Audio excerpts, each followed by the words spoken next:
This is Money Moves on VSiN, the sports betting network. Happy Friday, everybody. Lookout weekend as we welcome you into Money Moves on VSiN, the sports betting network, Sirius XM channel 158. Stormy Buonantony, Jonathan Von Tobel with you, hanging out as always in downtown Las Vegas, Circa Resort and Casino. Lots to get to. Excited to have Mike Palm on the program in his usual Friday spot. We'll have a half hour with him. Will Hill with some best bets. And like I said, a lot to dive into as we go. Yeah, you reminded me. Very much looking forward to sitting down with the maestro, talk about some things going on in the world of sport, including, of course, the drama. You were all in. Thought Caitlin Clark was assaulted in front of everybody and wanted a head on a silver platter. Don't lie to the people. Yep. And now you have gotten some of your blood, so we'll see if Mike Palm agrees. Do you know where that comes from, by the way, head on a silver platter? I do not. I believe it was St. John the Baptist who was beheaded and his head was put up on a silver platter. Nice. I'm going to look it up. Sounds fun. We will get into that with him. A lot of MLB news to delve into with him as well. And I guess I can get your reaction here quickly off the top with the New York Mets firing their manager, Carlos Mendoza, yesterday. It's obviously not been the start that the Mets wanted to this season following the late end of season collapse for them last year and missing the playoffs. To be honest, the way that this year has gone, I'm a little bit surprised it took this long considering some of the early season changes we saw in the Phillies, for example, turning it around. Yeah, I mean, I think that he was a fall guy. It's like, hey, here's this roster that's pretty flawed. Everybody else besides Juan Soto is hitting like 220. By the way, though, it's your fault, and this is we're going to get out of here. I mean, we were watching the other day. I had Nolan McLean in that start against the Cubs. Yeah. You're up 3-0, and then Nolan McLean decides to just completely bleep the bed, get knocked around, and you blink your eye, and it's 6-3, and then you go on to lose that game too. So I thought this was a flawed roster, and I think you look at it and you say, the front office kind of set them up for failure. So we'll see if Mendoza lands elsewhere. But either way, we talk about this all the time. We've talked about it with Burke. I mean, the Phillies are kind of a different example, but for the most part, generally, I don't know if firing a manager is really going to do that much for you in turning things around, but we will see if that will be the case for the Mets, who are really behind the eight ball. In the meantime, Andy Green, former Padres manager who oversaw the Mets minor leagues, he will take over in the interim. But like we said, we can get into a little bit more of that with Mike Palm. Also, the new submission by the league's PA to ban prop betting. See his opinion on where that sits. I know where I do. That said, let's set the table like we always do for what is to come over the course of the next 2 hours. Time to run it down. It's time for the top headlines and topics of the day. This is The Rundown. Turning over a new leaf in Toronto, potentially with the number 1 overall pick in tonight's NHL Draft. Should be a fun one tonight. Obviously, we previewed this earlier this week with ESPN's John Buccigross, who will be leading the coverage there. But a few different angles to get into ahead of the draft tonight. Some potential props maybe to add to the portfolio. And are 1 and 2 as locked in as the odds would indicate? We'll discuss. I think they are. I mean, barring everything, this seems very, this is actually a really interesting draft only because it does mirror, it seems, what just happened in the NBA draft, where everybody and their mother would tell you, oh, I think Darren Peterson's the best prospect, but I think AJ Devonta is going to be the first overall pick. And it's the same thing here where you keep saying, like, I think Kevin McKenna is going to be the first pick, but it wouldn't be surprised. Like, it's probably going to be McKenna. We'll see if maybe those are just some draft nicks sitting out there and trying to hedge their bets a bit, but would seem that I'm going to lose my bet that I made many, many months ago at a much lesser price of plus 340 for the field against McKenna. Yeah, the field currently sitting around 35-1. That is not closing line value, as some would say. Not quite the same. We also will continue our WNBA coverage here. 3 games on deck as you put dubs in the chat, including among those 3 games, Angel Race and the Dream playing. But fun night last night for you. Obviously, you were here in Vegas watching the Aces get another win, and you have a bone to pick, meanwhile, with the Tempos head coach. I do? Oh, yes, I do. Like, dude, totally forgot. Yeah, it's Friday, man. Yeah, I don't know what we're doing there. But, yes, we continue our coverage of the WNBA. I think we've been doing a pretty good job picking this thing up as the season has gotten really going here. And, yeah, a good win last night. Really fun to kind of see the top-tier talent show out. Asia Wilson was awesome yesterday.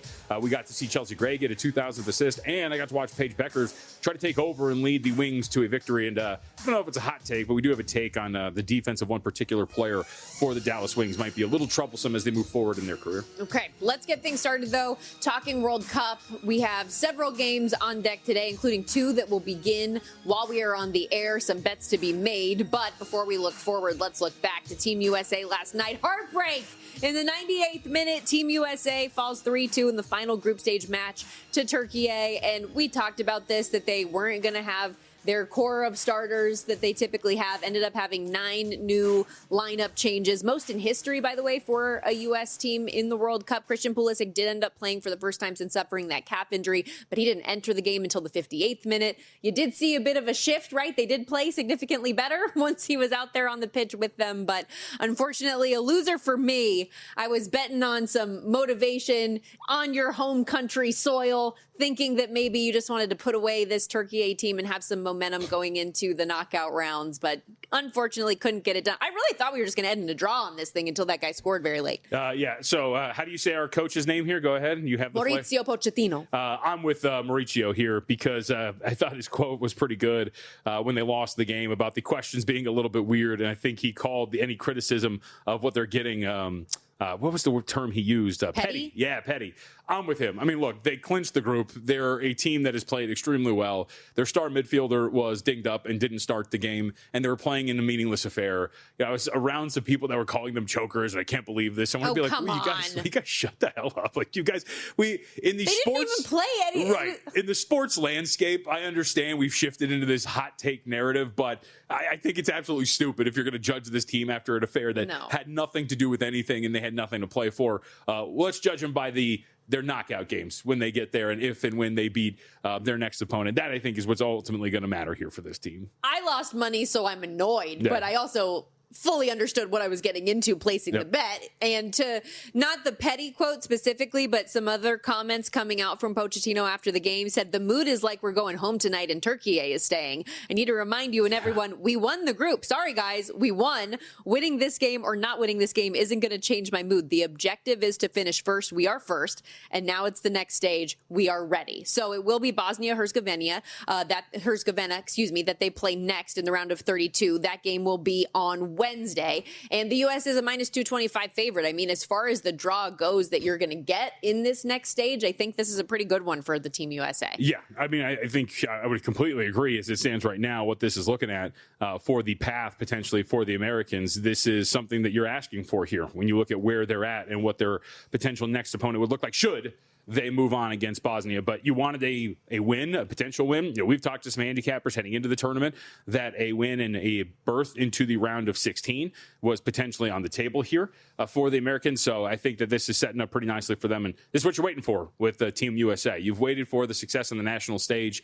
And while winning the World Cup obviously would be the ultimate goal, I think getting out there and proving against some of these teams that you're on par with them, winning your group, winning a knockout game is going to be huge. And I would not be surprised if they would be ready to go. Also, if Pulisic was ready to go by the time we get to that game. Yeah. We do have, like I mentioned, 2 games that are going to begin while we're on the air coming up in just under an hour, one of which Norway and France, where Erling Haaland will start the game on the bench. Yeah. Unfortunately, in this one, we thought we were going to get Erling Haaland, Kylian Mbappe, all the stars, all the goals. As we've seen this goal total, by the way, bet up from 2.5 to 3.5, even with this news. So keep that in mind here. I do still think we get a good number of goals here. I bet both teams to score in this game. These are 2 of the highest scoring that we've seen in the World Cup group stage. And even with one of the best goal scorers in the entire sport off the pitch, I think we should still be able to get some. I don't know. So as we have talked about this and just thinking about it and the way that this is being reported, so minus 150 on France seems somewhat cheap. It is not just Erling Haaland, but it does look like we're going to get a lot of substitutes here in this one. So we'll see if that's going to be the case. It's going to be really interesting. I'm seeing minus 240 on France. Yeah. I think the Norwegian plan here is to rest 10 players, sources have told ESPN. So that is not really great for the sense of the Norwegians coming in here and getting this win. I think it's smart. I mean, look, has load management ruined nothing, right? I mean, you come in here, you get to America, and all of a sudden you're going to start looking ahead to the next round. But we're going to be robbed of a pretty good one. And we're also going to get robbed if you're a Golden Boot player like I am of Erling Haaland, because, I mean, I don't know if he was going to score in this game, but it's obviously an opportunity that you're willingly taking away from him to potentially score, and that's going to be tough. And for a Norwegian team that I think is very good, especially on offense, but defensively they leave some to be desired. I don't know if they're going to make the run where I'm going to get as many opportunities as, say, a France will as they move on in this tournament. I wish that this, again, like I wish that both of these teams weren't 2-0 and already poised to move on, because it would have been fun to see both of these teams at their full strength, not only Kylian Mbappe and Erling Haaland, but Michael Olise, Martin Odegaard. Like, it would have been great to have all of these big guys going at once. But with that said, the bet's already in the count. Both teams to score for me today, minus 150. So I'm rolling with and hoping we get some goals. To your point, too, I mean, the French only need a draw here. So, I mean, even if you give up a goal or if you're all knotted up with the goal differential, they're still in a good spot. So I wouldn't think it's crazy, but it does seem, I don't know exactly, haven't seen details in the overall French plan here, but minus 150 on the three-way does seem somewhat tempting. Or maybe even just the draw plus 350, considering what's at stake here, which is nothing. I do not have anything in the Senegal-Iraq game, but in terms of pricing here, Senegal minus 450, favorites on the three-way line, 11-1 on Iraq, 6-1, the price on the draw. We'll talk more World Cup a little bit later, and honestly, probably with Mike Palm as well. He has been very dialed into World Cup matches to this point. When we get to it later, I do have a play on Spain in that matchup with Uruguay. I was toying with the idea of both teams to score in the Senegal-Iraq game, just because if we've seen through Senegal, and look, they have played France and they have played Norway, so it's very tough. You don't want to read too much into a two-game sample size. We talked a little bit about this in the Canada-Switzerland game, right, where you don't want to take too much away from expected goal numbers over the course of a small sample size. But having said that, an expected goals against of 4 and a negative 1.8 net expected goals against. Senegal, in coming into this, they were kind of known for a team that was going to give up some chances. So maybe Iraq can get in there and find an opportunity to get on the score sheet. They did against Norway, so maybe you can do that here against Senegal. Also off topic, but because the Travelers Championship is on television to my right here, how low is the winner of this thing going to go at TPC River Highlands? Victor Hovland currently in the top spot at 14 under. Scotty Scheffler 13 under. Akshay Bhatia 12 under. Like, they're going low, ladies and gentlemen. We got to step aside. When we come back, excited to have Mike Palm join us for the next half hour. Stick around. More Money Moves after this.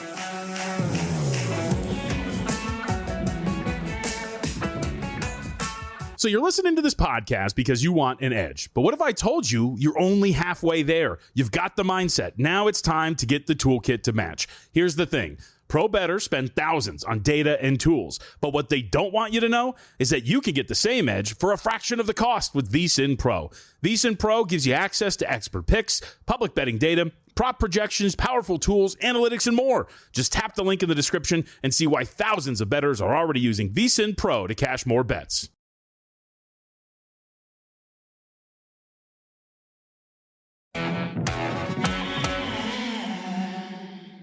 You're watching Money Moves here on VSiN, the Sports Betting Network. Some call him the maestro. I call him the maniac. Mike Palm joining us live in downtown Las Vegas, VP of Operations here at Circa Resort and Casino. I hate you so much. That guy is Jonathan Von Tobel. I'm Stormy Buonantony. You don't have to yell. Sorry, I was in... Can I not be in a good mood? Can I not project? What's up, Mike? How are you? How are you? I'm great. Let's do with you. Repping the Palm Saturdays I see here. Yeah, working hard to get Stacey Dales for tomorrow. You know, great. You know Stacey Dales? Yes, okay. Of course.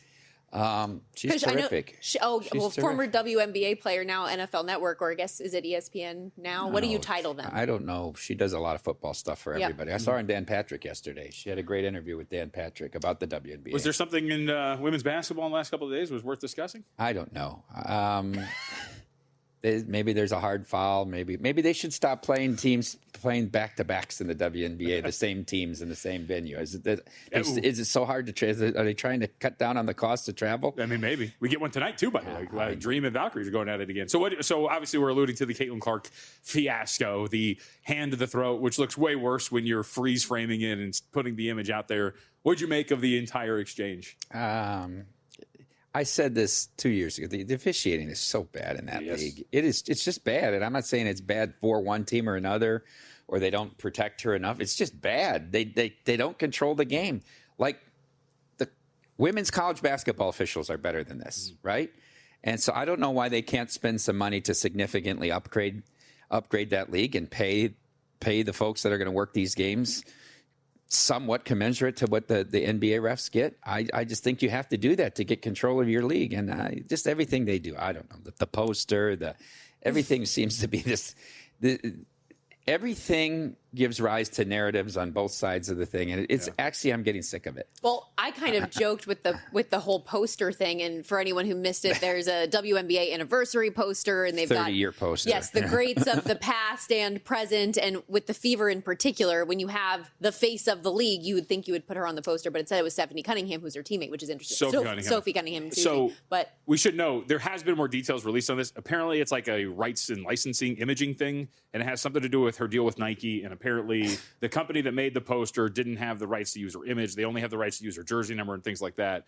And so thus, that's why she couldn't be on the poster. I don't know about the other names, but that was allegedly the excuse. Well, regardless, Mike, yesterday on the program, I was saying, I wonder if some of this is just calculated at this point, some of the ways that they do it, because it drums up as much conversation as it does, and it gets people talking more about the W. No, nothing they do is calculated. That's what it's JVT said.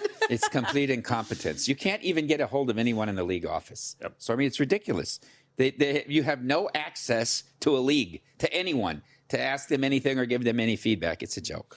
I have been watching and handicapping more, though. I started covering the Aces a little bit going out, so I was out there last night. You have anything in the schedule tonight? There's a few games. I didn't. Look, I'm trying to figure out the soccer, and to be honest with you, and just try to find some spots here and there. It seems off a big win is a really great fade spot in the WNBA this year, right? If teams have big wins, the Liberty go and destroy the Aces, and then they play one of the worst 3 teams in the league and get run out by the Storm, right? It's just, it's hard to come up the emotions 2 games in a row. So I think you kind of look at those angles. I know you should never bet the Fever as a favorite. I mean, if they're laying 5.5 or more, it's just an auto play against. But I had to do a total reroute here with Norway punting this game.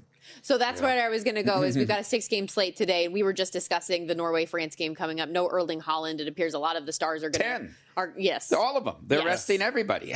And so we're out to minus 250 in favor of France now on the 3-way line, 6-1 on Norway, draw plus 450. But was there any approach that you have on that game, or do you want to get into some other matches? Well, previously I was playing this game over 3.5 because I thought this would be wide open, and they're playing for the top spot in the group and a better draw once they get into it. But since they decided to sort of concede, because the draw doesn't do them any good because France has the goal differential. Yep. I get it. I get what they're trying to do here. But now I don't think the move's big enough. From 170 to 240 or what I think you look at ways you can bet France if you want to play it. I'm still figuring it out. I was looking forward to this kicking off at noon, it being maybe the best game of the day. Yep. And as you know, I have Norway. Think about this, Stormy. I bet Norway to win it 30-1 before the tournament. They have 2 convincing victories. They're now 32-1. Yeah. That's before they decided to sit everybody today. I bet the Netherlands at 20-1. I don't think they've really played particularly well. And they're now 12-1. So you go make sense of it. Morocco's still 50-1. It's very interesting that some of the value you can still get on the not big 3 teams. Yep. Go ahead. Sorry, real quickly before we move off of this game, I placed my bet on this one early, so I'm sweating out the minus 150 both teams to score. So hopefully that'll still come through. That would have been great when they were. I know. I don't know what it means. My initial thought. I do think Mbappe is motivated here for individual achievement. It's simply because I argued that he would take more opportunities to try to score, because I thought one of the storylines of this World Cup was, is this still Mbappe's France, right? Or is he no longer the star of this team on a very star-laden team? And we've seen, so I don't disagree with the 2+ goal angle on Mbappe here. I do think here he gets a leg up on Haaland, with Haaland not playing, or at least not in the starting lineup. And I think they'll probably try to take advantage of that. You have anything in? I think the other big heavyweight matchup is obviously Uruguay and Spain. You have anything here? I don't know that. Yeah, I don't know that Uruguay has played very well under Basella. I think they've been a little bit disappointing here. I thought Spain was cheap.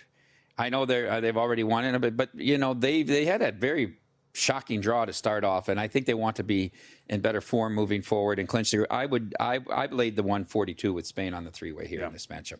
Real quickly, just because I did look up the price for Mbappe, 2+ goals, plus 320. He's plus 285 for first goal scorer, minus 155. He was even money for an anytime goal overnight, and now it's out to minus 155. I am kind of surprised, just a note to the narrative part of all of this. I mean, these guys seemingly on the pitch have really taken to competing with each other in the sense of like chasing goals and going after it. I'm surprised Holland has allowed it to happen almost, or is willingly sitting, considering what's at stake with this golden boot. It's not his decision. I mean, I'd fight it though. Let's go. Get out there. Come on. Especially when you play for country, not a club team. I don't think it's your decision, though. They make a decision to sit people like the U.S. did last night. Yep. I have to tell you, who cares?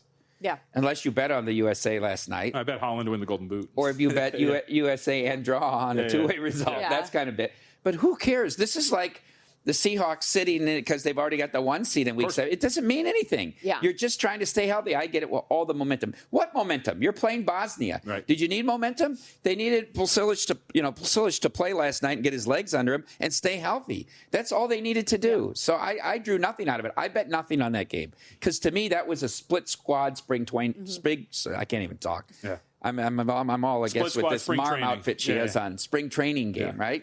Mom outfit? Marm. What's a marm? Like an older lady. A lady older than you. I'm very professional. Thank You you are, very yeah, much. you do. You're very nice today. Thank you. As opposed Hair, to that your one hair day, is perfect. the one day you came in here and said, thanks for dressing up, Storm. Appreciate it. I'm trying my best here.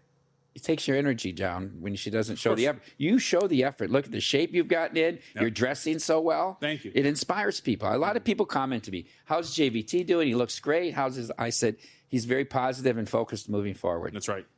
Are you going to tell? Despite everything I'm going through. I mean, Y'all are the worst. What? Are you going to tell people that you're doing another thing, or is that off the shelf for now? No, we don't need to bore people right. with my dietary concern. I'm going to go back to an extreme weight cut, yes, again. So we're going to get shredded. To go back to the World Cup, though, is there anything else on the board today that you liked? I do like over in the Egypt-Iran game. I think Egypt, in the World Cup, what do you need? You need a guy that can get somebody the ball and a couple guys that are finishers. I think Egypt has that. Iran showed a little more spunk than I thought earlier here. It's so heavily weighted to the under here. You could even bet over 2 and push on 2 and not have to lay a price. I did take the plus 140 on over 2.5 here, though. Stormy, you like Narrative Street. I thought the one interesting angle, too, was Belgium and New Zealand at 8 p.m., only because Belgium, a once proud country when it came to the way they played football. But yeah, I mean, these 2 draws, and they haven't really played particularly well, and you still have guys like Lukaku out there trying to get it done. But like a team total over or asking Belgium to get in here and win by margin, they're priced as such a big favorite. But narratively, if you're talking about being inspired to go out there and do something in a game right now where you're at, I think Belgium would be an interesting spot. I looked at this, 2.5, you get a plus price to win by 3. Yeah. But De Bruyne is not the De Bruyne that, Premier League fans have watched with Man City for so many years. And really, they needed Lukaku to save him in the first game. He had to come sub in the second half and get the goal for them, right? Yes. Maybe they're just not the team we thought they were. Yep. If they were, they should bury this New Zealand team, especially with what they need to do today. I don't think I feel comfortable laying 2.5, maybe 1.5 in this spot. I'm very annoyed with them. I had a 3-team to win the group parlay, and they're going to be my loser. So that's kind of frustrating. Yeah. But I mean, they statistically deserved a little bit better against Iran if you looked at like some of the expected goals numbers. So you could probably get something out of them today, maybe. Very disappointing, to say the least. Okay, we have to step aside, but when we come back, a lot of MLB topics to get into right now. I know there's one thing you think is an ultimate lie that is very frustrating for you as somebody who covers the Chicago sports market, and obviously the news that's coming down with the MLBPA's request as it pertains to prop bets in Major League Baseball. So, on that note, lots more to come with Mike Palm. We've got one more full segment with him, still best bets from Will Hill a little bit later on this hour, but when we return, lots of Major League Baseball. Don't go anywhere. It's Money Moves on VSiN, the Sports Betting Network.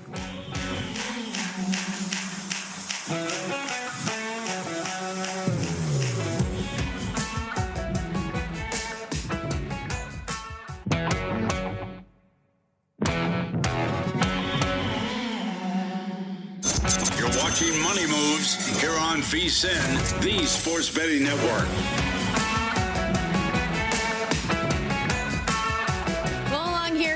On Money Moves, VSiN, the Sports Betting Network, Sirius XM Channel 158. Stormy Buonantony, Jonathan Von Tobel with you. VP of Operations here at Circa Resort and Casino, Golden Gate and the D, Mike Palm, sticking around for a second segment here.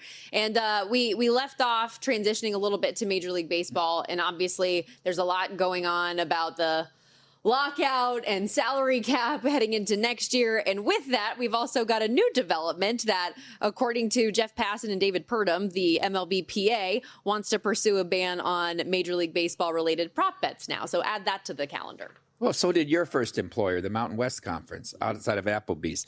They too. I sat for hours talking to Gloria Navarez about we can't do it because college athletes are getting harassed. They didn't get enough rebounds. They didn't score enough points. People find them. They harass them on social media. They did. Everybody says that, right? But nothing. I mean, does MLB have enough gravitas with this betting ecosphere to say that they don't want? What are they going to do? Pull all their data? And now you can't beg if they don't have official data. I mean, right. That's the only thing. If there's some sort of a leverage play like that, the MLB is so interesting. You know, you have to pay to book Major League Baseball games. You know, it's unlike the arrangements with other sports. You have to become an official partner to book it. You can't advertise if you don't. It's incredible. So, I mean, everybody has those concerns, but so far, no one has been, whether it's been at the college or pro level, gotten traction on this. We can't have prop betting. I'm curious. So I guess the term I would use is like, what's the legal justification, or why do you have to buy advertising? Why do you have to do that to book it? Well, you have to have official data. Oh, okay, gotcha. You always have to rely on official data in order to have outcomes of events. And so the way they control their data is to make you become a partner and then pay a percentage based on how much you write in tickets, not how much you win. So there's this AGO, it's a partnership tax that you pay in baseball too. Baseball, not only is it the hardest because you win the least because the bettors do better, you also have more taxes than the other sports. So if I could ask, because maybe, and I think people would be curious about this too, because I don't really know the details of it. When you say official data, is it the ability to sync up whatever you guys have to get it like almost instantaneously? Because what I think when I hear official data is, why don't you guys just go to MLB.com and pull the stats and grade via that way? Well, there are nuances of data that change too, right? And I think about earned runs because they go back and change whether it was a hit or an error in these things. The shots on goal thing's becoming ridiculous. What they say is a shot on, they go back 2 periods later and say, oh, those 2 shots were off, and they change. And this is affecting betting markets. So you have to have some sort of an official source for that. If it was just final score and points scored and stuff like that, I get it. But you have to have one final fact. Okay. On the harassment element of it, I feel like in college sports, in the pre-NIL era, you would have had a leg to stand on. But now that student athletes are getting paid, and obviously Major League Baseball players, the amounts of money that they make and stuff like that, there's always going to be criticism no matter where it comes from. So is the harassment really that significant from a betting standpoint to have this be an issue with them? I find that hard to believe. Well, from a human decency standpoint, but the bigger thing is what's the percentage of people that are actually like reaching out to these athletes and they will tell you that it happens weekly, that there's athletes that get harassed because they didn't perform at a certain level. I don't know that to be true, but I don't know that these people that hold these positions are lying unless they actually had the proof to say that.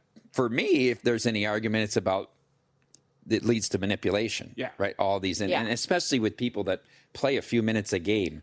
Like to me, you have to offer stats on people that are significant to the outcome of a game. Correct. And if there was some sort of framework where you could set those boundaries, I think that would be not a negative thing moving forward. And perhaps this is a false equivalence, but I mean, I've watched fans get drunk and throw beer cans out onto the field.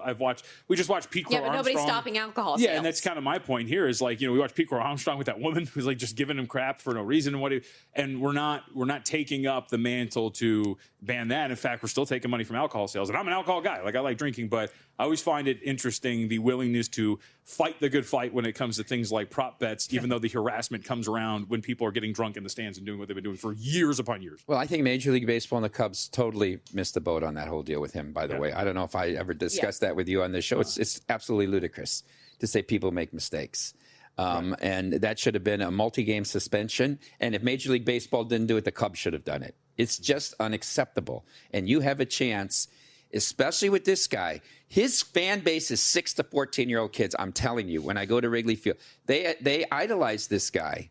And don't think that they didn't watch videos. Don't think that they didn't see videos non-edited videos of what he said to that lady who well, she wasn't being profane or anything like that. She just told him he sucked. He was playing very poorly in the field at that time. Remember, he had that stretch of 2 weeks where he couldn't catch a fly ball. So I get your point on the hypocrisy of it. Speaking of Chicago, not the Cubs, but the White Sox, they had a lot of headlines coming out this week with Brooke Fletcher being an analyst for the games. I know you were tweeting a lot about it. Tweeting a lot. You were. I had 2 tweets. One of them was about her. The other was about how bad the broadcast was.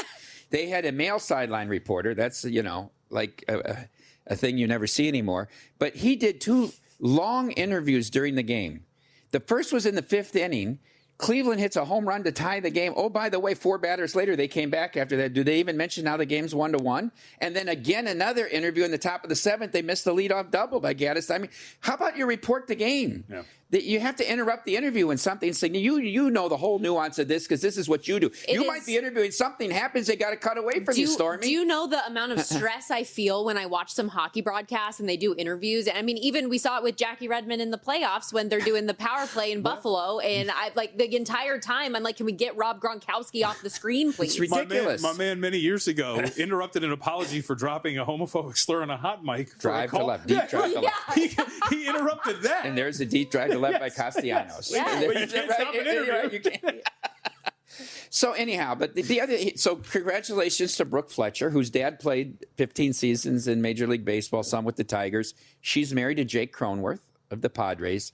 She's a former Miss Georgia. She's done a good job. She worked for the Big Ten Network. She's been a sideline reporter for CHSN for the White Sox. I think she's a very good reporter. I think she's a very good reporter. There's some people are good at some things and not maybe another aspect of the same industry, right? Ask Paul to be the lead guy on this next show. All right, anyhow, that's here nor there. He does an 8-hour William Hill. I was going to say, what are you trying to say? But it's about Paul, not me. This is interchangeable. But she got called up to replace Steve Stone, who's as good a color analyst as there is. And I think that's great, and that she gets an opportunity and gets to improve. I think she's saddled by having a terrible play-by-play guy in Schriffen with her, right? That doesn't help. But I would rather we be talking about, did Brooke do a good job? But what do we want to talk about? It had to be a big moment in civil rights history. This was Chicago's Woman on the Moon. She's the first analyst. Nobody remembers, because you're not old enough. Mary Shane, for half of a season, worked for the White Sox. Harry got her in the booth. She didn't work every game. She worked when he was off or Pearsall was off. Mostly she did play-by-play, but sometimes she did color. But we have to have this narrative of this whole insistence about this is such a significant event. I wish we get to a time where it's not. It's somebody got a chance, and let's evaluate the work she did instead of this is such a great moment for women. I get it. Congratulations. But congratulate Brooke, because Brooke got the job. Not because what her chromosomes are. I don't get it. Are we still at that point? Are there still so many barriers? I don't think I wouldn't say so many barriers, but I think the fact that it is still as a male-dominated industry as it is, there have been so many more doors that are open, so many more opportunities, which is wonderful. But if it is a first, then I think it's worth recognizing. In this case, it wasn't, and they recognize it as such. However, like I told you off air, they were saying that Mary Shane had done play-by-play, not being an analyst. And so you had said, well, I listened, and she was. So. I did listen, and she absolutely did. Not all the time, and she wasn't a full, but... You don't. I think it will be great when there's a time that we don't have to acknowledge that there's a first, when that's not a normal thing anymore. I hope she gets a few more opportunities. I do, and maybe she'll. But how do you learn if you don't? Absolutely, there's a woman. It's hard to learn on that stage too. There's 3 head officials, women in the World Cup, right? Mm-hmm. And the lady from Mexico did a big match the other day, right? And I look because it's hard to keep up with the pace of the game, right? But she's younger. I mean, you got 45-year-old men trying to keep up with the pace to get the angles on the play. And so I said, well, what's her background? She went to school, did something, and started refereeing high school, Matt, right? Yep. But you don't get a chance to get better until you take a chance. You work your way up in a sport, in a profession, and you get to that level. And I think that's great, right? And I'll say, for something that you've never done before, it's not easy to get a few hours notice to do it and be learning in front of an MLB audience, right? It's not like Melanie Newman, for example, who does play-by-play for the Orioles. Yep. She started in the minor leagues. She was doing play-by-play at other levels to learn and get those opportunities. So it's a different job, and that's where all the men started too, right? Yes. That's how we all get a start to do it. And if you're good enough and you keep pushing yourself enough, you'll get opportunities. Shane passed away young, huh? I didn't realize that. Yeah, she did. So, real quickly on the way out, where are we at for Circa contest before we hit the break? Almost double in Survivor. It's going really well, and we're pacing about, I think, 12, 14% ahead in the millions. and 3 grandissimo. How many do we had one at think the same that there time will last be? year. I thought this thing could blow up. I really believe that we'll get to 10 million in it. Ooh, I would be awesome. surprised not, but it all came, August Closer. 1st and on. Yeah. Yeah, right. which we'll continue to get updates Look at on the those NHL as we draft. go. What was that? Oh, stop. That's it. I have to ask you a question in the commercial break, but good reminder, circasports.com. If you want to learn more about all of the Circa Million, Survivor, Grandissimo, all of the contests, that's how you can. We will be right back on Money Moves.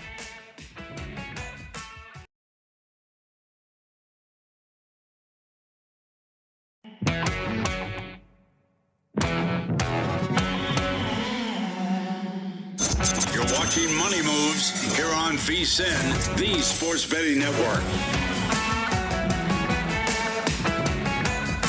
We continue to go low at the Travelers Championship. Scotty Scheffler now back atop the leaderboard at 16 under out there at TPC River Highlands.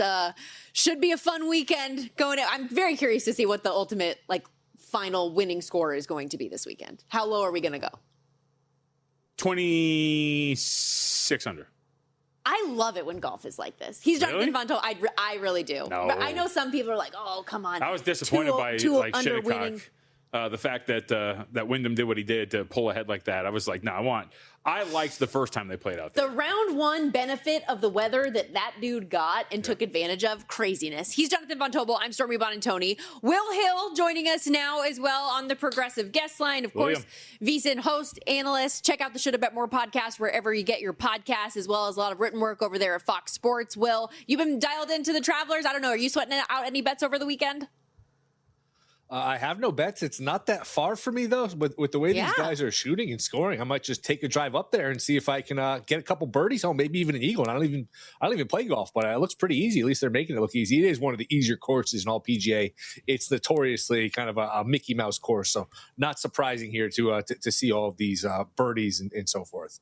Honestly, though, when they shoot like this, does it not make you feel so pathetic about your own golf game? That's the way I view it. I'm not thinking, oh, yeah, that they make it look so easy, I could go do that. I just think about they make it look so easy, and I would be shanking this left and right everywhere.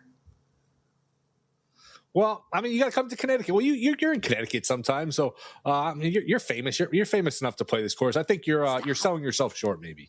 I've been to Connecticut one time. I've worked for ESPN for 5 years. I've been to Bristol once. That said, let's get into some of your bets, because following the NBA draft this week, JVT's baby, there obviously is a lot of conversation coming out of that, winners and losers. But for us in the betting community, I feel like our brains automatically go to Rookie of the Year.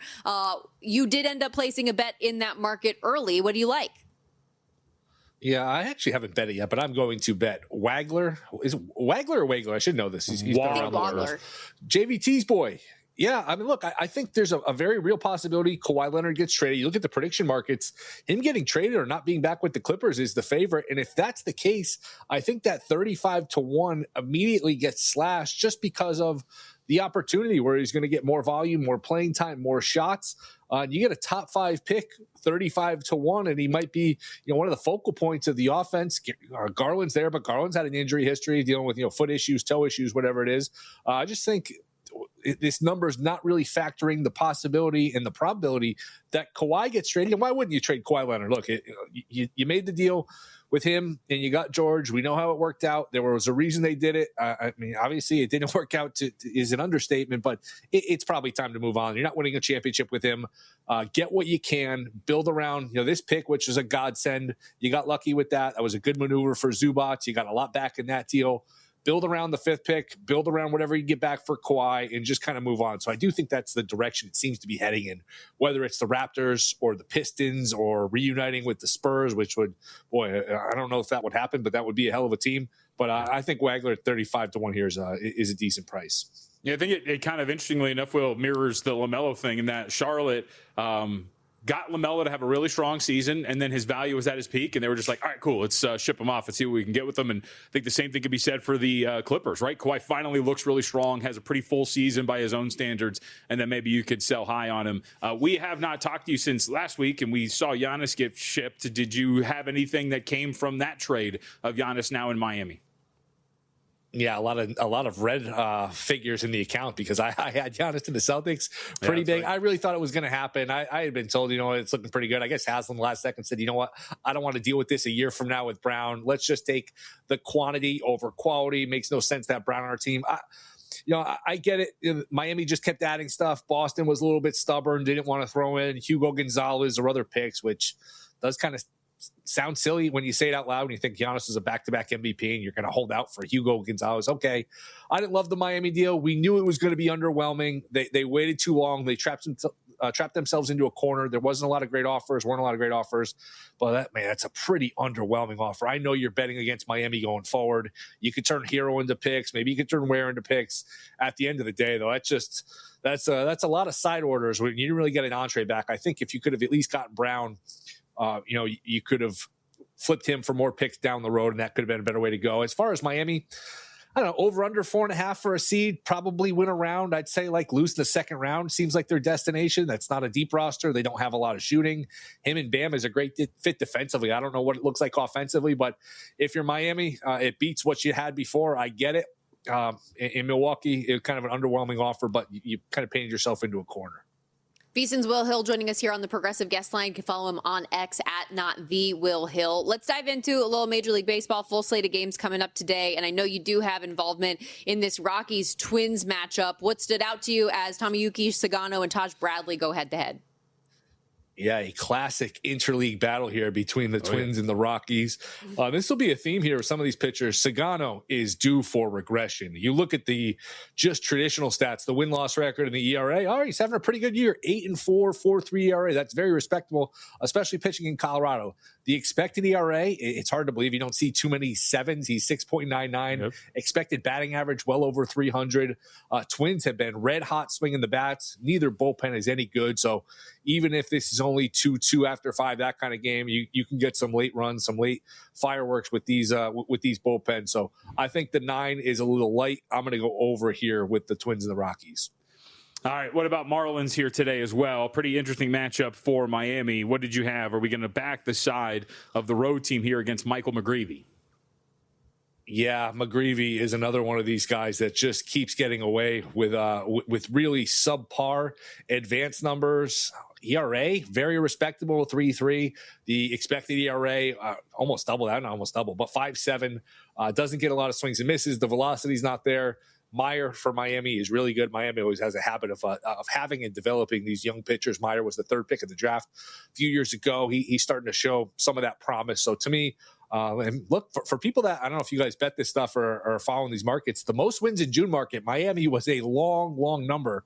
They are currently, with just a few days left in June, they are currently the leader in the clubhouse. But I think they get it done tonight. I think they win. I like this pitching matchup in their favor. Hey, I'm just curious, just a handicapping process thing. When you're looking at the angles you are, I like to look at these pitchers and find the regression. You and I have talked about it before. Why choose the best that you do? Because sometimes I've been burned by going game total when I could have gone team total, things like that, isolating that team versus pitcher matchup. Why do you go the way that you do? It's a great question. I don't have a one size fits all. No. I don't have a one size fits all. I mean, it's such a good point though, because there's not only the team total, there's the first 5 team total, there's the full game total, there's the first 5 on the money line. You could just play this pitcher over hits allowed. You could play his under strikeouts allowed. I just kept it the most conventional. I guess it's the simplest way. But to your point, when you want to fade a pitcher, there's a million different ways to skin a cat. And it gets really frustrating when you pick the wrong one. I know Martin Perez is a guy you've been looking to play against, and a lot of people have. I picked the right one the other day because I bet the Padres against him. But, if you went the team total over, you got burned. When you pick the wrong one, it's very frustrating. So I just went, I think, with the more conventional one here with the Marlins on the money line. Plus, I like Meyer as a pitcher. Real quickly, only got about a minute left, but it looks like you're going conventional again in this Rangers game as well. What do you like? What do you mean a minute left? I see the clock. I got 2:12 now. 2:11. To pay. I'll keep it short. I'll go Rangers on the money line. Eovaldi still pretty good. Corbin is another one of these guys. Bet against pitcher, doesn't get swings and misses, doesn't have a lot of velocity. To JVT's point, you could play Texas first 5 team total over. You could play the team total over for the game. But I'll keep it simple here. I'll just say Texas wins the game, and I'll bet against Corbin. Google says that the phrase, the idiom, to more than one way to skin a cat.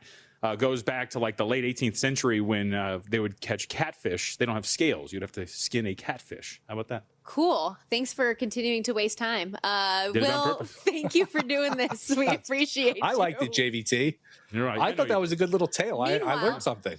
I'm out here trying to keep us afloat. Took me 10 seconds. Look how much time she's wasted. Do right want to now. remind you all as the sports calendar rolls on this time of year, we've got so much going on, and the Sharp Plays is covering it all. They've been winning for 15 straight years, all of it documented, logs posted publicly as well at sharpplays.com. Just like we give you transparency on this show, that kind of transparency rare in the industry. When the Sharp Plays moves, sports books take notice. Advanced AI, trusted insider intel, they find the value before the numbers shift. Respected, watched, feared. Start winning today at sharpplays.com. Also on the way out here, real quickly, we did receive an email from Richard Robinson. If you do want to chime in, talk to any of us, you can shoot us an email, moneymoves@vsin.com, or tweet at us at mejvt at Storm Buonantony, but was suggesting a parlay with the World Cup matches that, because we have a couple of them, they're set to begin here top of the hour. France, Spain, and Belgium was about plus 200 earlier before the Norway news, still around plus 180 that I'm seeing available out there in the market if you want to get in there on some of these favorites that we all anticipate getting the dub. Yep.